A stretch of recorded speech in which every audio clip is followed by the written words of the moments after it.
जय जय श्री राम, जय जय श्री राम, जय जय श्री राम।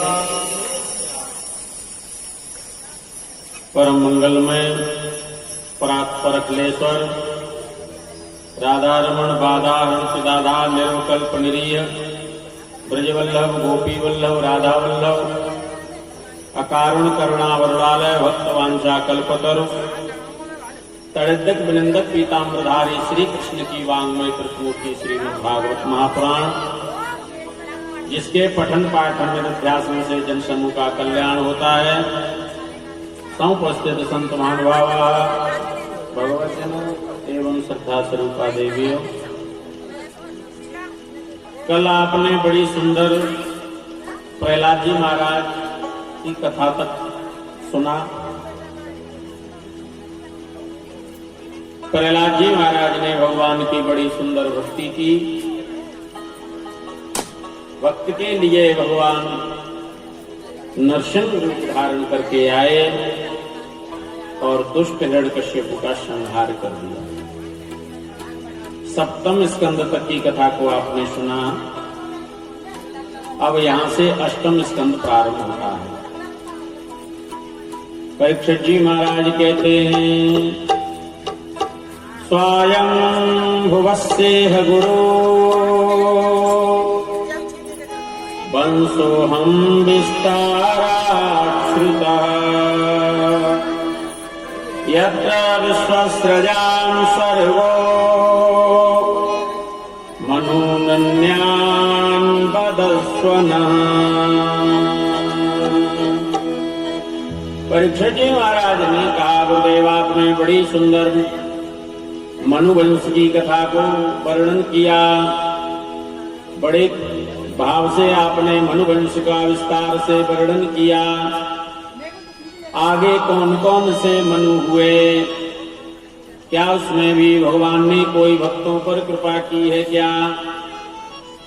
सुखदेव जी महाराज कहते हैं, राजन परीक्षित, आगे रेवत मनवंतर आया और रेवत मनवंतर में भगवान नारायण ने गजेंद्र के ऊपर कृपा की है। गजेंद्र का उद्धार किया है। परीक्षित जी ने कहा, गुरुदेव गजेंद्र तो एक हाथी का नाम है। हाँ, बोले हाथी के ऊपर भगवान ने कृपा कैसे की? जरा विस्तार से कथा सुनाने की कृपा करें। सुखदेव भगवान बड़ा सुंदर वर्णन करते हैं। आसीत् गिरिवरो राजस् त्रिकूटा इति विस्तृता क्षीरोदेना व्रतः श्रीमान् योजनायुतमुच्छ्रितः। एक त्रिकूट नाम का पर्वत था। त्रिकूट, जिसकी 3 चोटियां थी, शिखर थे, इसलिए इसका नाम त्रिकूट नाम का। त्रिकूट नाम का पर्वत बहुत विशाल काय, कई योजन महाराज लंबा चौड़ा, कई योजन में फैला हुआ ये त्रिकूट पर्वत था। इसके नीचे एक बड़ा सुंदर सरोवर था, बहुत गहरा जल का महाराज सरोवर। उस सरोवर में एक ग्राहा रहता था, अजगर ग्राहा रहता था। और उस जल में हाथी अपने पत्नी बच्चों को साथ में लेकर के जल क्रीड़ा करने लग गया। सभी हाथियों में बलवान हाथी था, शक्तिमान था, इसलिए इसका नाम ही गजेंद्र हो गया। राजा था वहां का। पत्नी और बच्चों को साथ में लेकर के जल क्रीड़ा करने लगा। हाथी जब जल में क्रीड़ा करता है तो उसे फिर होश नहीं रहता है। कितना समय मुझे जल में हो गया है, सूंड में पानी भरता है और अपनी पत्नियों के ऊपर डालता है, और हथनियां महाराज हाथी के ऊपर डालती हैं। लेकिन हाथी का नहाना और न नहाना एक जैसा होता है। हाथी जल में नहा के आता है और आकर के महाराज सूंड में मिट्टी ली और ऊपर में डाल दी।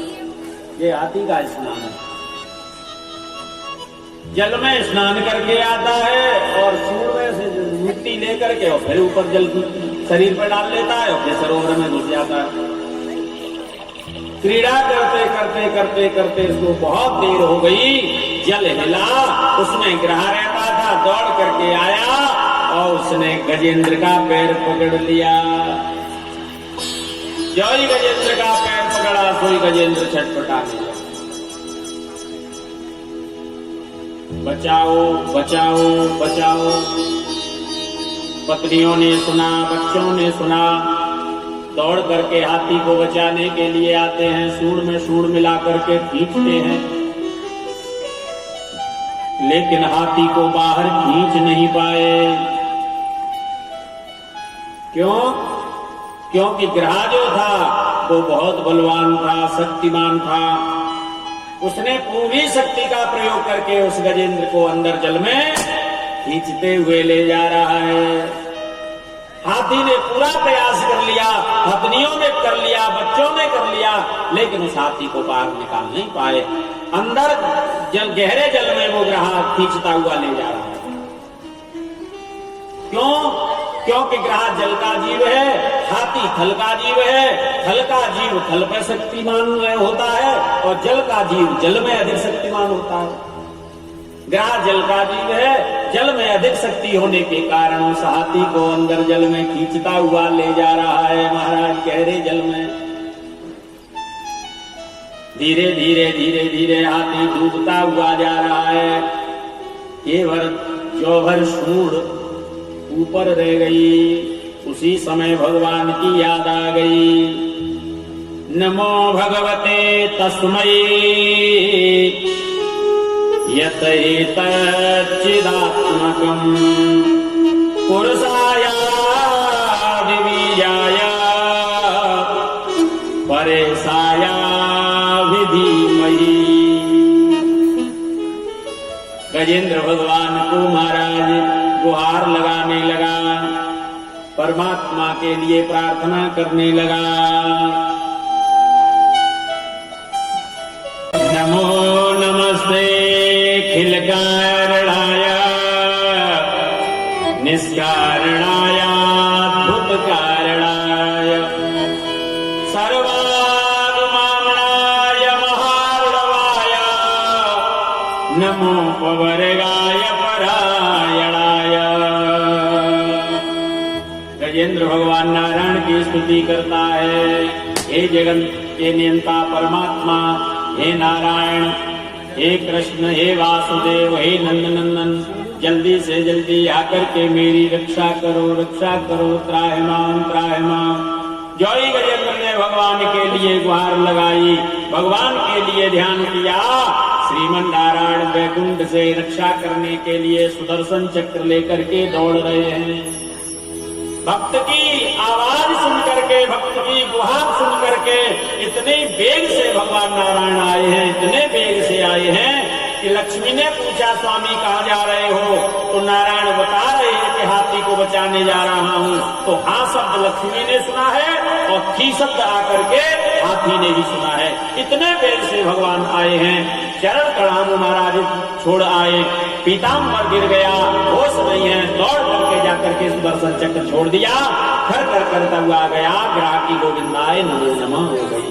बोलिए कृष्णचंद्र भगवान की जय हो, दीनबंधु भगवान जय हो। आज नारायण भगवान ने जाकर के गजेंद्र को मोक्ष कर दिया, गजेंद्र का उद्धार कर दिया। ग्राहकी गोविंदाय नमो नमः हो गई, मुक्त हो गया गजेंद्र। और जो ही महाराज मुक्त हुआ, सोई सरोवर में से कमल पुष्प लेकर के भगवान को अर्पण कर दिया। पीछे से गरुड़ आए हैं। गरुड़ ने कहा महाराज मुझे स्वीकार करो। भगवान ने गरुड़ का भी सहारा नहीं लिया, नंगे पैर दौड़ने के लिए महाराज भक्त की रक्षा करने के लिए प्रभु नंगे पैर दौड़ने लगते हैं। उन्हें वाहन की फिर जरूरत नहीं है। पीछे से गरुड़ आए हैं तब भगवान महाराज विराजमान हैं। ग्रह का अवतार कर दिया और गजेंद्र के सारे संकटों को दूर कर दिया।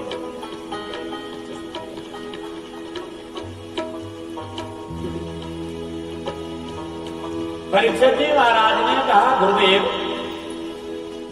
आपने बड़ी सुंदर कथा में सुनाई है। गजेंद्र ने भगवान को बुलाया संकट की घड़ी में, और भगवान आए और आकर के सबसे पहले ग्रह का उद्धार किया। बुलाया था हाथी ने, तो उद्धार भी हाथी का होना चाहिएगा, लेकिन उद्धार ग्रह का हुआ। ऐसा क्यों? भाई गजेंद्र भक्त था तो गजेंद्र का उद्धार होना चाहिए था। सुखदेव जी महाराज कहते हैं, राजन परीक्षित, पैर पकड़ने का काम किसका होता है? बोले भक्त का। तो गजेंद्र ने क्या किया? बोले भगवान का पैर पकड़ा। और गजेंद्र का ग्रह ने पकड़ा। तो गजेंद्र भगवान का भक्त है और ग्रह गजेंद्र का भक्त है। भाई भक्त का काम पैर पकड़ने का होता है ना, तो ग्रह ने पैर ही तो पकड़ा था। जब गजेंद्र का पैर पकड़ा तो भगवान ने विचार किया, मेरा भक्त है गजेंद्र और गजेंद्र का भक्त है ग्रह, तो पहले क्यों नहीं भक्त के भक्त का उद्धार करो। भाई जितना पुत्र प्रिय होता है ना, उससे कई गुना पुत्र का पुत्र प्रिय होता है। सेठ को महाराज मूल जितनी प्यारी नहीं होती है, उतनी ब्याज प्यारी होती है। तो भगवान को भी भक्त तो प्रिय होते ही हैं, लेकिन भक्त के भक्त बहुत प्रिय हैं। ग्रह भक्त का भक्त है इसलिए, और भगवान ने पहले ग्रह का उद्धार कर दिया। इतनी बड़ी महाराज आपको बात बताइए, पैर पकड़ने से उद्धार हो रहा है। देखिए, पाप करें सुख होत है, पाप करें दुख जाए, पाप करें सब मिलत है, भैया पाप करो सबको। पाप माने पैर, पकड़ो माने पकड़ना। ग्रह ने आज गजेंद्र का पैर पकड़ा तो उद्धार हो गया, तो आप भी और भक्त का पैर पकड़ लीजिए। ब्राह्मण के पकड़ लीजिए चरण, या संत के चरण पकड़ लिए, या भगवान के चरण पकड़ लीजिए। ये किसी के चरण यदि पकड़ लोगे तो कल्याण हो जाएगा। केवल चरणों में ही सब कुछ रखा हुआ है, तो फिर क्या उपाय करना? केवल चरण पकड़ लीजिए बस। परीक्षित जी ने कहा, गुरुदेव क्या कोई और भी है, और पूर्व जन्म का कोई संबंध है क्या? बोले हाँ।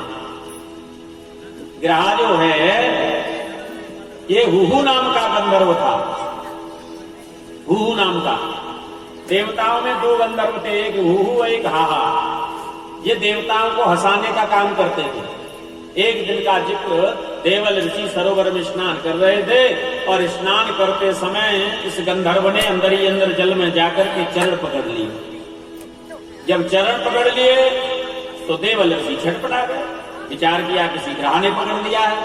थोड़ी दूर को जाकर के महाराज निकला और खूब हंसने लग गया। क्रोध आ गया, तू ग्रह का काम करता है तो जा, तू ग्राही हो जा। हाथ जोड़ करके गंधर्व ने प्रार्थना की, महात्मा जी गलती हो गई, मेरा स्वभाव उपहास करने का है, हंसाने का है, मैंने उपहास किया, आपने मुझे साप दे दिया। देवल ऋषि कहने लगे, साप तो अब झूठा हो नहीं सकता है, लेकिन भगवान के द्वारा तेरा उद्धार हो जाएगा, जा। आज वही भगवान के सुदर्शन चक्र से उसका उद्धार हो गया। हाथी जो था ये इंद्रदुम्न नाम का राजा था। पत्नियों के साथ में एक सरोवर में निर्वस्त्र स्नान कर रहा था। नारद जी महाराज आए, ये देख करके भी और लज्जित होकर के बाहर नहीं निकला था। पत्नी लज्जित होकर के बाहर निकल करके कपड़े पहनने लगी। क्रोध आ गया, दुष्ट मदोन्मत्त हाथी की तरह तू जल में क्रीड़ा निर्वस्त्र कर रहा है, या तू हाथी ही हो जा।